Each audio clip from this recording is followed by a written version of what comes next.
Okay, we're going to do our hyperbole journal entry. So you need to make sure that you have this paper. You can find it on the front table. Okay, you also need your journal.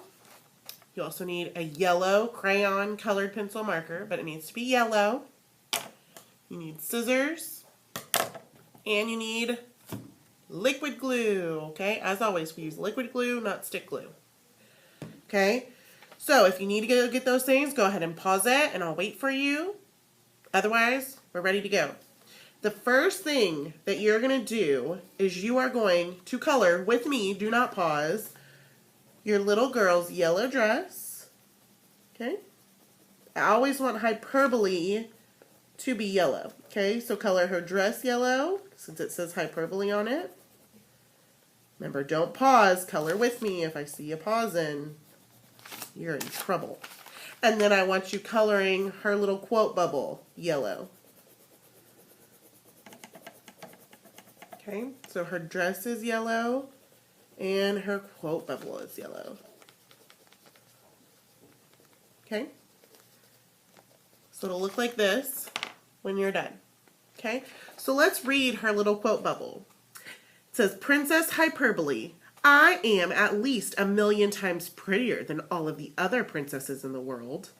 Remember, an hyperbole is an exaggeration. So our example that we did in our video was that clip from Despicable Me where she goes, it's so fluffy, I'm gonna die. And hyperbole is an exaggeration, so that's what we're focusing on with figurative language today.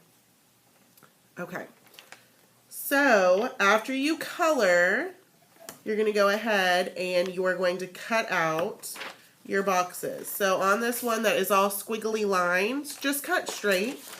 Just cut it in a square, just make a box.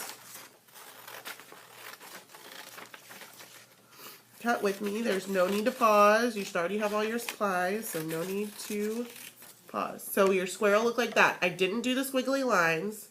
I just made it a straight square. Don't glue it yet. Just keep it flat. Also, if you want to just kind of color your little box yellow a little bit for hyperbole, you can do that. That's not something you have to do, but it would look nice if they match. Remember, you're not taking 5 minutes to color. You're doing it real fast, just like mine. Okay, then you can cut out hyperbole.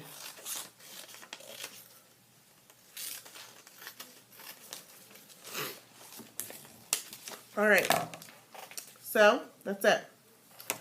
You're going to glue this one down first, okay? You're going to put glue all on the back of this one. This whole thing is going to be glued down. Remember, you're doing dots, not toaster strudling. Just do some dots in the corners, in the middle. Perfect.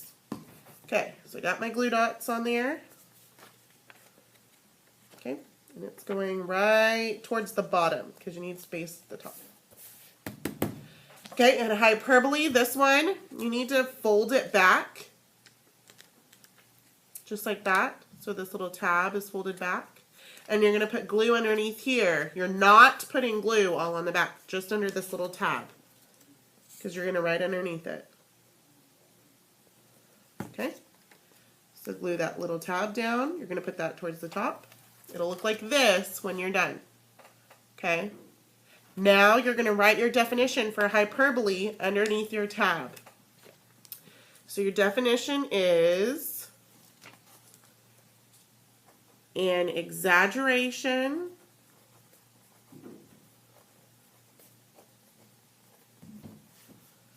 that cannot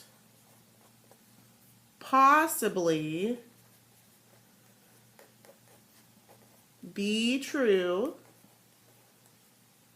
and is not meant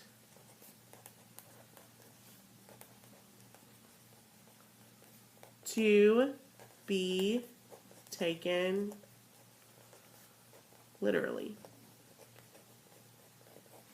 Okay, you need to have, period. You need to have that whole definition. You're not putting just an exaggeration. So it should say an exaggeration that cannot possibly be true and is not meant to be taken literally. That's what it needs to say. That's the whole thing. If you need to pause it so you can write it all, that's fine. Okay? Once you're done, you need to make sure that you title your page Hyperbole.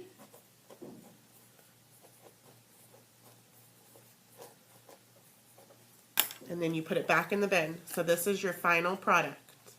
Okay? It'd probably be good after you do this journal entry to go ahead and do your figurative language task cards if you haven't been at that task yet, especially since the definition for hyperbole is fresh on your mind. Okay? Once you're done with this, go put it in the bin and move on to your Teachers, if next you've task. lost your cell phone and you